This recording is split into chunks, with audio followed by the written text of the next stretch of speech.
भारत की जानिब से 5 अगस्त 2019 में आर्टिकल 370 और 35A की मनसूखी अक़वाम मुत्तहदा के चार्टर और बैनुल-अक़वामी उसूलों की सरीहन खिलाफ वर्जी है। मोदी हुकूमत ने आर्टिकल 370 की मनसूखी के बाद मासूम कश्मीरियों पर दहशत गर्दी मुसल्लत करके खौफ दहशत फैलाया है।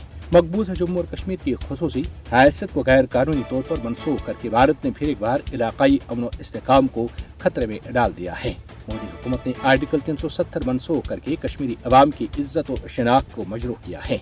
मकबूजा जम्मू और कश्मीर की तारीख में 5 अगस्त 2019 सियाह-तरीन और बदतरीन दिन है, क्योंकि मोदी हुकूमत की जानिब से आर्टिकल 370 मनसूख किए जाने के बाद से मकबूजा जम्मू और कश्मीर में इंसानी हुकूक की खिलाफ वर्जियों में बड़े पैमाने पर और खौफनाक इजाफा हुआ है, जिसका अंदाजा इस बात से लगाया जा सकता है कि मकबूजा जम्मू और कश्मीर में 5 अगस्त 2019 से लेकर अब तक 900 से जायद कश्मीरी भारतीय दरिंदों के हाथों शहीद, 2440 जख्मी और कम से कम 25,000 गिरफ्तार किए जा चुके हैं।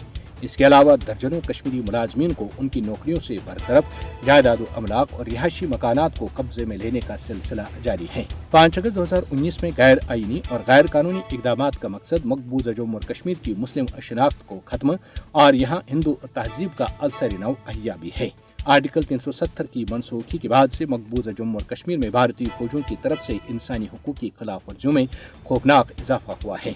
अक़वाम मुत्तहदा की मुतादिद रिपोर्टों में मकबूजा जम्मू और कश्मीर में तैनात भारतीय फौज के हाथों की जाने वाली वसी पैमाने पर इंसानी हुकूक की खिलाफ वर्जियों को दस्तावेजी शक्ल दी जा चुकी है। मकबूजा जम्मू और कश्मीर में भारत की जानिब से जारी इंसानी हुकूक की खिलाफ वर्जियों का मकसद अहले कश्मीर को दबाना और महकूम बनाना है। बैनुल-अक़वामी बरादरी की जिम्मेदारी है कि वो मकबूजा जम्मू और कश्मीर में भारतीय फौज की जारी खाना कार्रवाइयों को लगाम दे। मकबूजा जम्मू और कश्मीर से मुतल्लिक़ अक़वाम मुत्तहदा के चार्टर की भारत की जानिब से सरीहन खिलाफ वर्जी आलमी बरादरी के लिए एक खुला चैलेंज है। भारत तनाज़े कश्मीर की पुरअमन हल की आलमी अपीलों को मुसलसल नजरअंदाज कर रहा है। भारत पर अपनी हरदर्मी खत्म करने और तनाज़े कश्मीर को मुज़ाकरात और सिफारतकारी के जरिए हल करने के लिए दबाव डालना होगा।